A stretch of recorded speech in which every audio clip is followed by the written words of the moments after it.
نحمده ونصلي على رسوله الكريم أما بعد فأعوذ بالله من الشيطان الرجيم بسم الله الرحمن الرحيم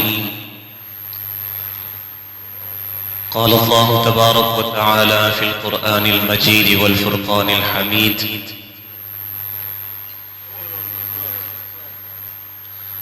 من عمل صالحا من ذكر أو أنثى وهو مؤمن فلنحيينه حياة طيبة صدق الله مولانا العظيم وصدق رسوله النبي الكريم الأمين ونحن على ذلك لمن الشاهدين والشاكرين والحمد لله رب العالمين۔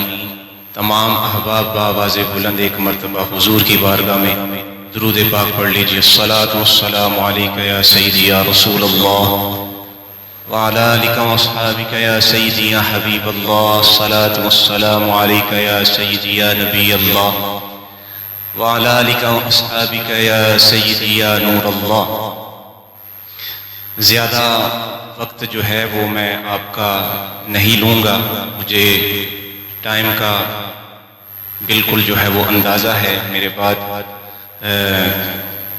قبلہ والد گرامی بھی اپنے ملفوظات سے ہمارے قلوب و اذہان کو منور فرمائیں گے، اور برادر اکبر حضرت علامہ غلام محی الدین آپ بھی سیالکوٹ سے تشریف لائے ہیں، آپ کی ملفوظات عالیہ سے جو ہے وہ ہم مستفیض ہوں گے انشاءاللہ العزیز۔ چند منٹ کی حاضری ہے، کچھ گزارشات ہیں۔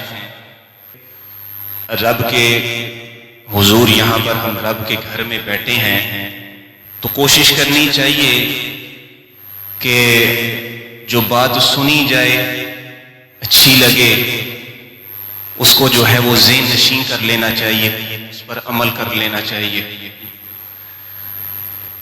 قرآن مجید فرقان حمید کی ایک معروف و مشہور آیہ کریمہ آپ کے سامنے تلاوت کی ہے۔ حفاظ یہاں پر موجود ہیں، علماء کرام آپ کے مسجد کے امام و خطیب یہاں پر موجود ہیں۔ اللہ تبارک و تعالی نے انسان کی زندگی کے حوالے سے اعلان فرمایا ہے، من عمل صالحا من ذکر او انثی جی وہو مؤمن۔ اگلا حصہ جو ہے وہ اس کا بدلہ ہے۔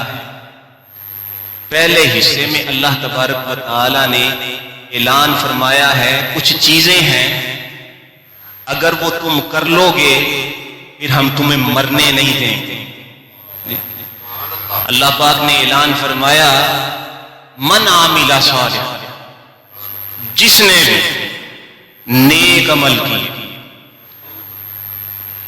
عورت ہو یا مرد اور مومن، اللہ پاک فرماتا ہے نیک عمل کرنے والے جو مومنین ہیں یا مومنات ہیں ان کا بدلہ کیا ہے؟ اس دنیا میں جو نیک عمل کرتے ہیں اس کی جزا کیا ہے؟ اللہ پاک فرماتا ہے ہم ان کو مرنے ہی نہیں دیتے، فَلَنُحْيِيَنَّهُ حَيَاةً طَيِّبَةً، ہم ہمیشہ رہنے والی زندگی عطا فرماتے ہیں، ہمیشہ رہنے والی زندگی۔ یہ زندگی جو ہے یہ چند روزہ زندگی بارہا ہم سنتے ہیں اور پھر اس کو جو ہے وہ نظر انداز کر دیتے ہیں، لیکن حقیقت یہی ہے کہ یہ چند روزہ زندگی یہ دار فنا ہے، دار بقا کی طرف سب کو جو ہے وہ منتقل ہو، سب کو لوٹنا، یہ دار فنا ہے۔ آپ سب کو معلوم ہے کہ ہمارا یہاں پر حاضر ہونے کا مقصد کیا ہے؟ مرحومہ مغفورہ خالہ جان کے اصال ثواب کے لیے ہم یہاں پر حاضر ہیں۔ کچھ پڑھ کر ان کو بخشیں گے، ان کی روح کو تسکین ملے گی۔ آج ہم یہ عمل کریں گے، کل ہمارے لیے ہماری اولادیں بھی یہ عمل کریں گے، کیونکہ اصل جو دولت ہے انسان کی وہ اس کی اولاد ہے۔ حضور نے اسی لیے فرمایا ہے تمہاری نیک اولاد جو ہے وہ بہترین تمہارے لیے صدقہ جاریہ، صدقہ جاریہ تمہاری نیک صالح اولاد جو اسی لیے حضور نے فرمایا 3 عمل جو ہیں وہ ایسے ہیں کہ انسان مر بھی جاتا ہے، ہر چیز سے منقطع ہو کٹ جاتا ہے، لیکن 3 چیزوں کا ثواب اس کو قبر میں بھی پہنچتا رہتا ہے۔ 3 چیزوں کا ثواب اس کو پہنچتا رہتا ہے، جس میں سے ایک نیک صالح اولاد ہے جو اس کے لیے پڑھتی ہے، نیک عمل کرتی ہے۔ فرمایا یہ اس کے لیے صدقہ جاریہ ہے اس کے والدین۔ فلاحی کام کوئی کر دینا، کسی جگہ پر کوئی ضرورت تھی، پانی کا لگوانا، پانی کا انتظام کر دینا، اس چیز کا ثواب اس کو قبر میں پہنچتا رہتا ہے۔ مسجد تعمیر کر دی، مدرسہ بنا دیا، کسی بچے کو عالم دین بنا دیا، قرآن کا حافظ بنا دیا، قاری بنا دیا، جب تک وہ پڑھاتا رہے گا اس سے لوگ فیض یاب ہوتے رہیں گے، مرنے والے کو قبر میں اس کا ثواب قیامت تک ملتا رہے گا۔ یہ دیکھیں اللہ نے اپنے حبیب کے صدقے کتنے ہماری بخششوں اور مغفرتوں کے انتظام فرمائے۔ تو یہ بہانے کتنے ہیں اس امت کے لیے بخشش اور مغفرت کے۔ حضور علیہ الصلوۃ والسلام کا گزر صحابہ کرام کے ساتھ ایک قبر سے ہوا۔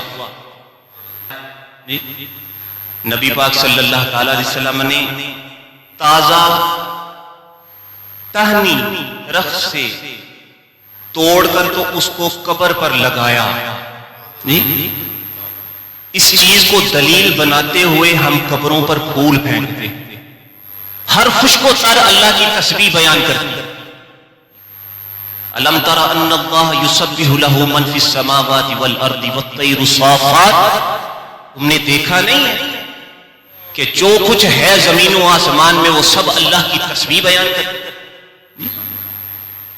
حضور نے ٹہنی وہ جو اتاری شاخ اتاری قبر پر لگائی، صحابہ کرام نے عرض کیا یا رسول اللہ صلی اللہ تعالی علیہ وسلم یہ کیا مواجرہ ہے، کیا معاملہ؟